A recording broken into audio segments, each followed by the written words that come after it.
This is the Convergent Science Network podcast. Leading researchers in the domain of neuroscience, brain theory, and technology are interviewed by Paul Verschure and Tony Prescott. This is Tony Prescott for the Convergent Science Network podcasts from the Barcelona Summer School on Cognition, Brain and Technology 2011. I'm here with Maria Chiara Carrozza from Pisa, who's the director of the Scuola Superiore Sant'Anna and the leader of the Neuro-Robotics Research Group. So, Chiara, in your talk today, you used the phrase human-robot symbiosis. Can you explain what you mean by that? Symbiosis for us, we are developing robots, and means that the robot and the user of the robot should share the same objectives and are interdependent in going to task and in making actions and in doing some activities of daily living. So the robot and the human being are in contact and share the same goals. Okay, so how is it that the robot can understand the goals of a person? So this is the crucial problem to be solved, how to exchange information between the robot and human subject and in order to have the subject being in control of the robot with what we call natural control. And the title of your group is the Neuro-Robotics Research Group. So that implies that you're in some way trying to read the neural activity of the person. Is that right?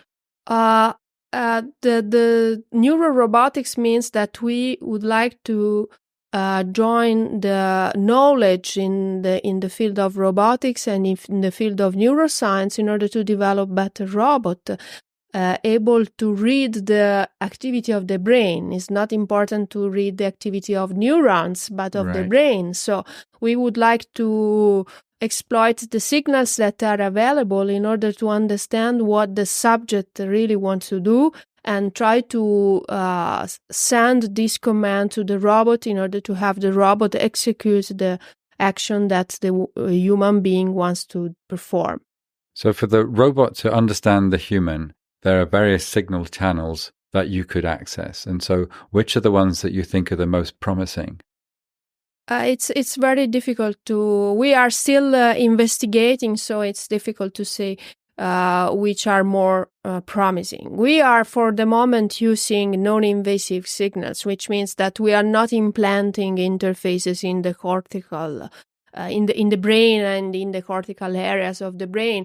We are trying to exploit the signals that are available without providing surgical implant to the subject. That means that we are using electromyographic signals from the surface electrodes on the skin. We are also using the movements of the limbs in order to detect the intention. We are using the movement of the eyes and all physiological signals that are available in order to understand what the subject wants to do, and also the conditions of the subject, which are important to provide a good interaction between the robot and the subject. So it sounds like this is some kind of wearable technology that people would have. Yes. We are investigating wearable robots, and in particular, we are investigating wearable interfaces, so interfaces that are in contact with the human skin and the human body, able to detect the movements and also able to stimulate the human skin in order to provide some sensory feedback to the user, because percepting the environment is important for the user, and so we have to provide some sensory feedback in order to reach the perception in the human brain, which is a mix of sensory feedback, experience, and knowledge and motivation. So we need several agents in order to provide perception, and perception is fundamental in order to provide natural control.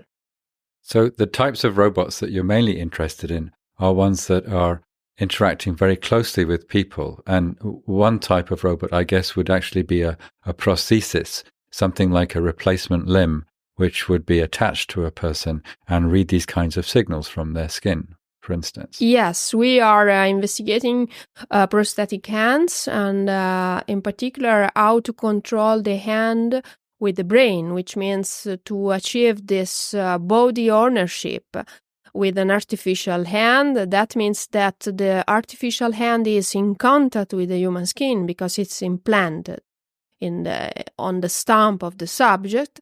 And we want to develop a bridge between the hand and the brain in order to provide this exchange of signals between the hand and the brain. So this is the main point.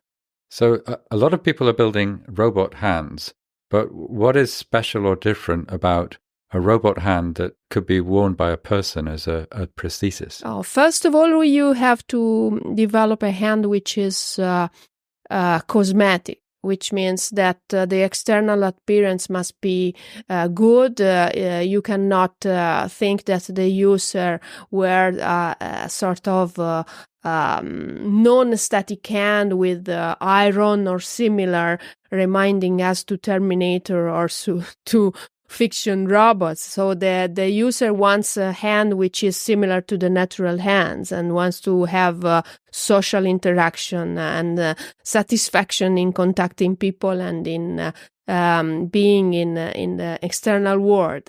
So first of all, the hand should be with a cosmetic glove, then must be lightweight because it is implanted on the stump, so the mechanical interaction between the hand and the stump must be good. And also there is the problem of power consumption. If the hand is active, it is the power internal to the hand is coming from the battery, and in order to provide 8 hours or 8 operating hours, the motors and the activities of the hand must be provided by a single battery.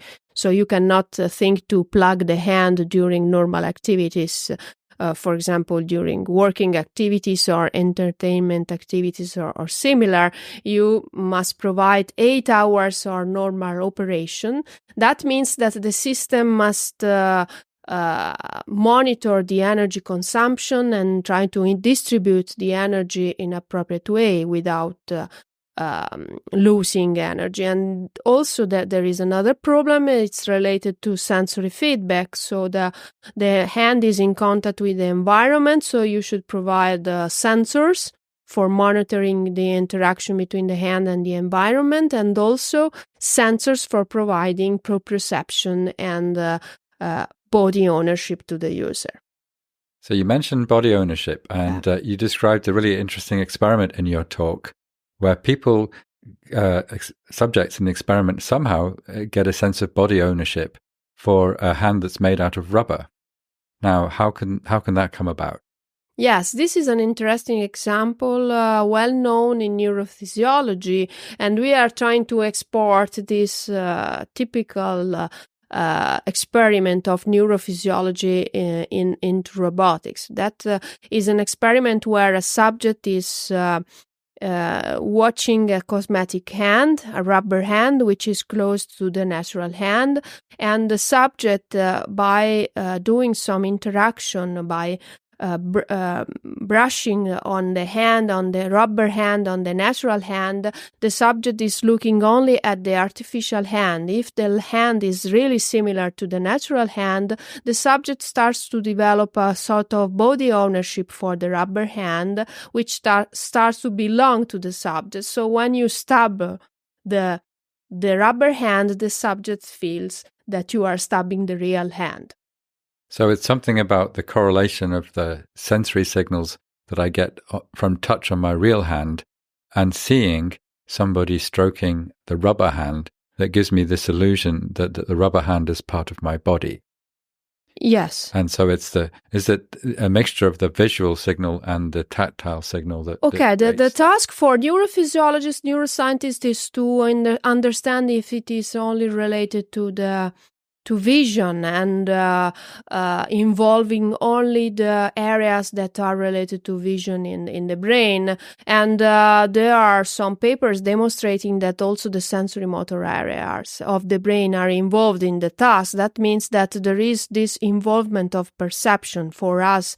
We are roboticists. We are much more interested in the implications for that. Right. That means that we are in principle able to provide a sort of rubber hand, which is really really can be introduced in the loop with the brain, and also the sensory motor areas of the brain can be involved in perceiving the hand as a natural hand. So what we would like to develop is a sort of cosmetic active hand, which is replacing the hand which is missing.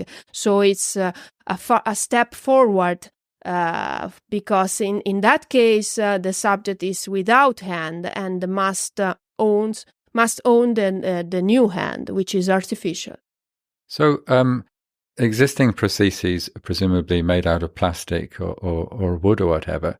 But if I was wearing such a hand, presumably I still have some feel of ownership over the hand, because when I touch something with a prosthesis, I would still get feedback through my arm from that contact, even though it's mediated by a large piece of plastic. But you plan to go beyond that and give some direct feedback using sensors on the hand? Yes. In the stamp is providing some direct feedback about the force and the movement of the hand, because the proprioception on the stamp of the subject is still still there, and so the subject can feel something in the stamp. But we would like to do more, because what we would like to do is that in the socket, which is at the interface between the hand and the stamp, the socket is the place, the mechanical interface between the subject body and the hand. In the socket, we would like to put some new motors, and these motors are intended to provide some stimulation on the skin. So we made a lot of experiments in understanding how far we can go in delivering different stimuli by varying the frequency and also the amplitude of the stimuli, and in order to assess the discrimination ability of the subject, what we would like to do is to make a sort of mapping between the activity of the hand and the stimuli that we provide internal to the socket, to the skin. So the subject can learn about and can learn to recognize the activity of the hand thanks to this mapping. For example, we touch the finger and we provide some stimuli, and the subject feels on the stamp stimuli according to the intensity of the contact force or similar. Or the force, the intensity of the force can be modulated by providing some frequency signals to the stamp of the subject. So this activity is fundamental in order to provide this sensory feedback and to develop this body ownership for the subject.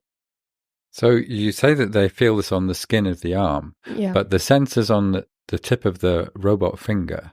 Mm-hmm. Now, is it possible that after wearing this device for some time, even though the stimulus is on the arm, the stimulus is actually coming from the finger? So is it possible that the experience of the subject migrates so that they, like in the rubber hand illusion, they have the experience that the stimulus is on the tip of the finger? Yes, this is exactly the kind of experiment that we are doing now. We did some experiment with the subject with an implanted interface in the peripheral nervous system by stimulating the fibers of the nervous system and providing a sort of stimulation. We can elicit some sense of the fingers that the subject had before having the amputation. So in principle, we think that it's possible to provide this kind of mapping and try to investigate on the reaction of the subject. But in order to do that, we must provide a sort of flexible interface with different vibrators and stimulators internal to the socket, and we would like to make experiments with amputees in order to understand how far we can go, because in principle we have some models from neurophysiology, we know from different experiments, but the data with human beings are very few. And thanks to the experiment, which is not non-invasive, is not requiring surgical intervention, we think that we will find some amputees, volunteers, in order to make experiments on that. And one of the things that we're taking advantage of here is that the brain maps for the body are very adaptive, and I guess they can change and learn to incorporate something which is actually an artificial limb as a replacement for a real limb. Yes, we rely on that. Neuroscientists are telling us that the ability of the brain to adapt is enormous.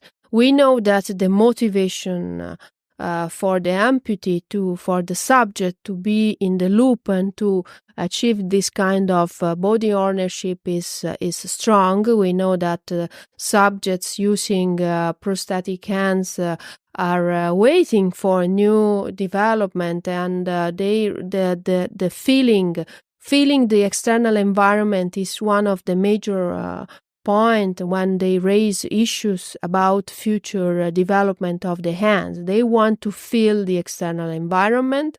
So we think that because we know that the motivation from the subject is fundamental in this kind of research, so we know that we can do something for them, but we need some experiments.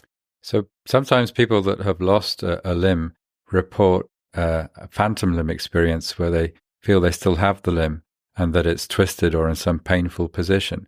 So is it possible that a prosthetic would be able to help them get over that phantom limb experience? Yes, we know that we already developed a sort of virtual reality system based on our hand in order to investigate on people suffering from phantom limb pain. And hopefully we will be able, when we will know more about this artificial body ownership, we will be able also to face this challenge, which is still a challenge for some individuals. They are suffering this kind of pain, which cannot be treated with normal therapy. So we know that this can be also a side effect, a positive side effect of our research. So another kind of robot technology that you're developing is not so much a prosthesis, but an add-on to the body that you call an exoskeleton. Could you tell me what that is?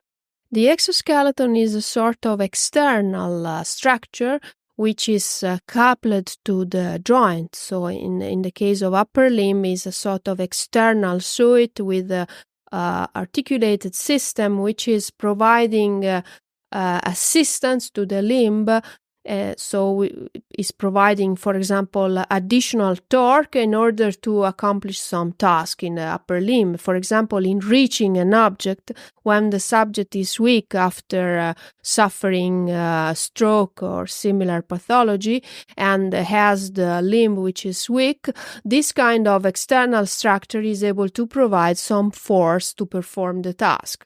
So that can be done for assistance, which means a sort of tool to provide some force, additional force for the subject, or can be seen as a therapy, what is called the neurorehabilitation therapy, which means that this, by doing some exercises in combination with the exoskeleton, like exercise in reaching an object in the space, so flexor extension of the elbow or the wrist, the subject is recovering the synergies and recovering the ability to move again the limb. And these are additional to the normal, ordinary physical therapy and must be delivered by a therapist in combination with normal therapy. And we know that there are some data on behavioral experiments and also clinical data telling us that this kind of exercise in combination with a robot are good for restoring movements. So I'm imagining some device that's strapped to my forearm, and then there's a hinge at the elbow, and then there's a piece on the upper arm as well. Yes. Yeah. And what kind of patients would benefit from using this? This kind of therapy in general is aimed at restoring motion in subjects with post-stroke, so with weak limb after stroke, and they in general they have problems in moving again their limb, and they are doing some therapy for learning again to control the movement. For the first step is for reaching an object in the space. So the first step is to reach the object. The second is to open the hand and use the hand. So these kind of exercise are repetitive, which means that they have to do the exercise several times, and it's an exercise following a trajectory. For example, by holding a sort of handle in the space, they have to hold the handle of the joystick and move the joystick in the space according to a trajectory by following a prescribed trajectory, and doing this kind of reaching and moving in the space several times is useful in order to obtain motor recovery. So doing that with a therapist is useful, but doing that with a robot assisting the subject, which is able to provide the same force, the same pattern, and in a very controlled environment, can provide a better recovery. So these are people that have got completely normal limb function, and the problem that they have is in the brain, where the stroke has damaged the part of the brain which would normally control the arm.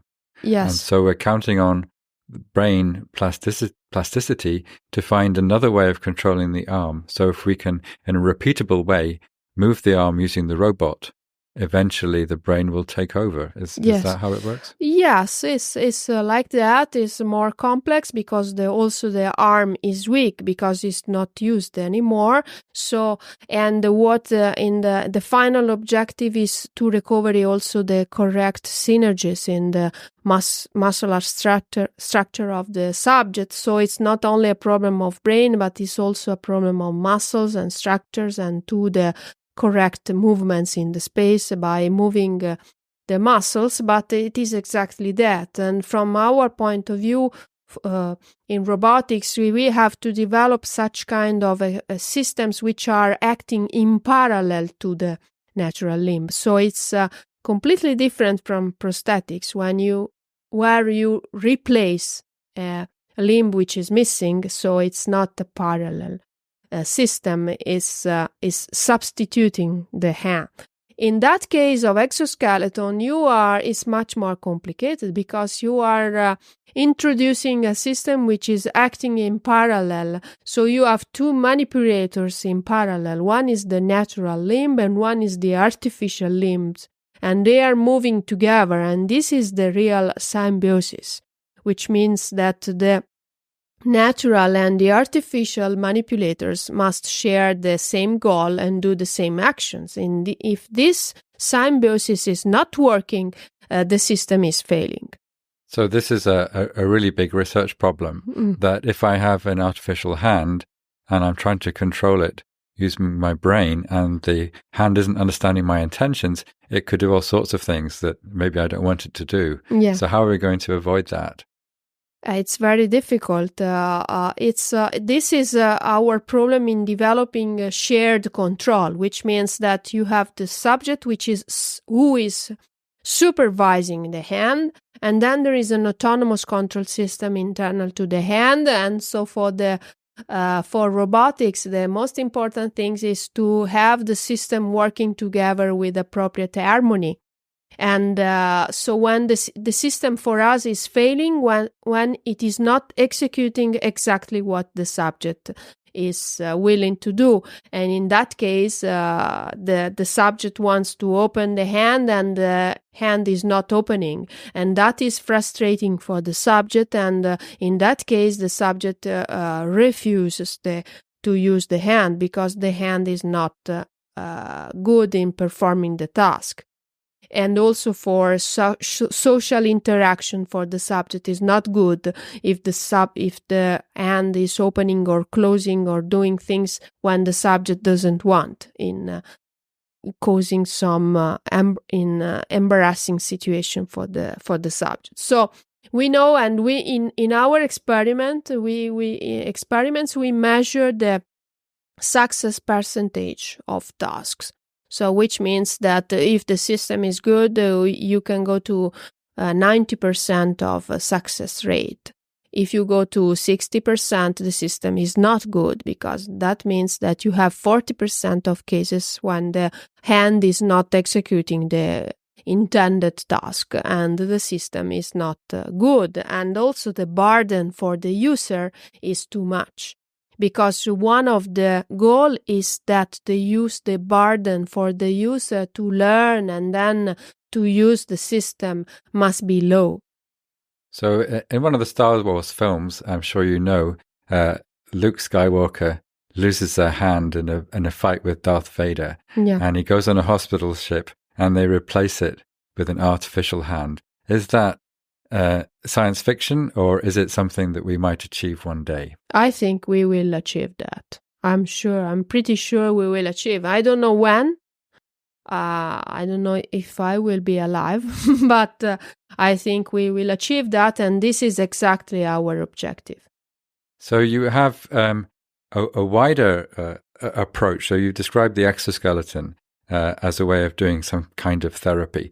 But you're interested more generally in how we could use robots in therapy. Are there some other ideas related to that you're developing? We are also developing artificial skin, and we are interested in developing the skin because the skin is fundamental in order to provide a safe interaction. It is not the skin of the robot, it is also the skin between the robot and the subject, which is much more important, because the interface between the robot and the human body must be monitored in order to avoid situations where you can provide too much force or too much stress to the skin of the subject. So we are interested in developing the skin of the robot for what concerns the interaction with the environment, which means the properties of the object that is manipulated or similar. And also we are interested in developing the skin between the robot and the human body. And in this kind of skin, we are also including the stimulation system that we were illustrating before. The skin between the robot and the human body. So this is something that goes inside a sleeve that fits over the arm. Yes, inside the sleeve. Yes. Right. Yes. Oh, okay. And that will be sort of a tight fit, but not invasive. Tight fit, but not invasive. Yeah. Oh, well, that sounds really good. And this fit is providing you the distribution of forces and stress on the human skin. So it's fundamental, because one of the reasons why the subjects are refusing system is that they are providing harm to the skin and pain and even too much force in some particular positions, and this kind of force is dangerous to provide pain for the subject. So we know that the good fitting is fundamental for wearing the prosthesis and also the exoskeleton.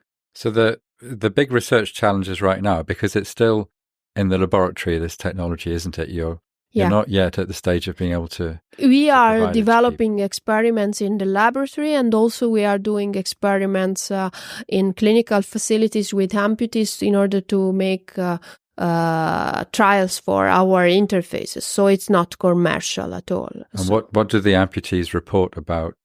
It depends on the experiments. Yeah. So their reports is useful because it's a feedback for our design. So our design is cyclic, which means that we make the prototype, we make the experiments, and then we have the feedback on the design, and that is fundamental. Some ideas are already transferred to the commercial areas, but it's not directly that we develop a new hand. We develop some ideas, some details, some also some research lines and guidelines for designs, and also mechanism and patents, and these are pieces that are useful for commercial hands and for new products. It's interesting that you say it's an iterative process. So yes. You're relying on user feedback, and that's one of the things that guides you in where you go with the design process. Yes, all the development in medical devices is done like that, by making experiments with subjects and users and going back in changing the design according to the user assessment. Okay, well, this is all sounds really exciting. I wonder if you have any general predictions for how this technology is going to change the way our society operates in the 10, 15 years I think from that now. The Star Wars prediction is enough for the moment. Okay. Okay. That's a pretty ambitious one. We'll the come back hand and plug check and on play. It. Yeah. Okay. Thank you very much, and thank you for coming to BCBT. Okay. The CSN podcast was produced by the Convergent Science Network of Biomimetics and Biohybrid Systems, a project funded by the European 7th Research Framework Programme. For more interviews, recorded lectures, or upcoming conferences in the field of biomimetics and biohybrid systems, go to csnnetwork.eu. And thank you for listening.